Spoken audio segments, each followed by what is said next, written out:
And there's some intention by the A's and some obvious reasons they would want to stay in the market. We've discussed that already.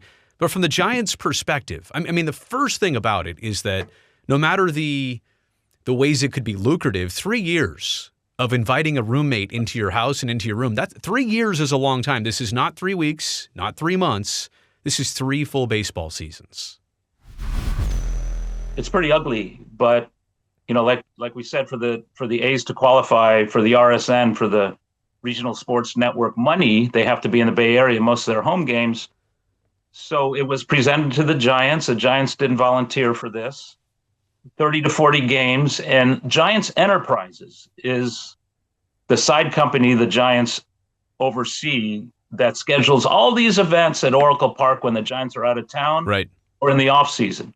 I mean, the Grateful Dead were in 2 or 3 consecutive nights during the season. $2-3 million a night just with that. Right.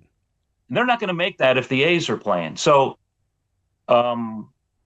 this isn't 2 seasons. This is 2025, right? And they already are looking ahead to that. Now, absolutely. It was. I mean, there's issues everywhere. There's issues with the Coliseum. That would make the most sense. Not that the fans are going to be crazy about it. Not that the mayor is going to be crazy about it. Summerlin makes no sense. I mean, it was suggested to me, well, maybe they play April and May before it gets too hot, and then they switch to Oracle Park. Yeah. But it's all kind of lunacy, right. And for the Giants to make it work, it's almost like the commissioner and the other baseball owners said, please do this for us, for the A's, because in 3 years they'll be gone. You won't have to worry about them anymore. You'll dominate Northern California, whatever. So you think it's less of the Giants' even interest? It's more of them being asked as a favor to even consider this, right? Right, because there are going to be some issues. Right. You know how much more expensive those Giant tickets are than A's tickets, even though John Fisher spiked A's tickets? It's a lot. And so it's a lot more expensive. Explain that part, though. Why? Because you wrote an article this past summer about it, which was tremendous. It opened a lot of eyes to the potential of sharing and why there's some actual difficulties most people don't even think about. So go down that road a little bit. Well, first of all, tickets. You would think that, the A's are there, I can get some $10 tickets. Right. Well, the Giants don't want that. Right. Because if the A's are $10 and the Giants are $100, right, and the casual fan or the tourist, he's going to wait for the A's to come to town so I can get in much more, reasonably priced. Right.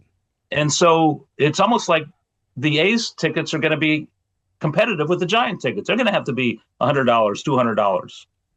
Are A's fans going to pay that? I mean, a lot of them don't pay for $20 to go to the Coliseum, but a lot of them just protest and don't go at all. Right. Another issue is where are the A's going to suit up? Where's their clubhouse?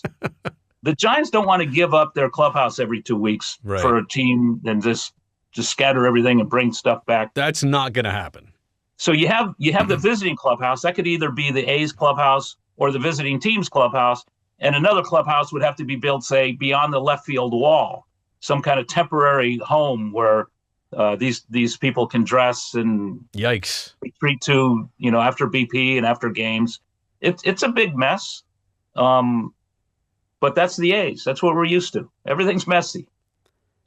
So there's percentages. There's also like shares of concession and tickets and parking, and so it just seems like the numbers would really have to work out for the Giants to actually even consider this, though, right? I mean, it's just there's logistics, there's numbers, there's on a multitude of levels. It just seems complicated, and that's probably the biggest reason why they wouldn't want to get into this. It's just not worth it, right? It's not worth it to them financially either. It's kind of a headache. The A's paid $1.5 million in rent at the Coliseum. That was their lease, a year, 1.5. It's amazing. Well, if they go back to the Coliseum, it's going to be a lot more than 1.5, and the Giants would charge a lot more than 1.5. I mean, the mayor in Oakland's talking about keeping the name, securing an expansion team. Right.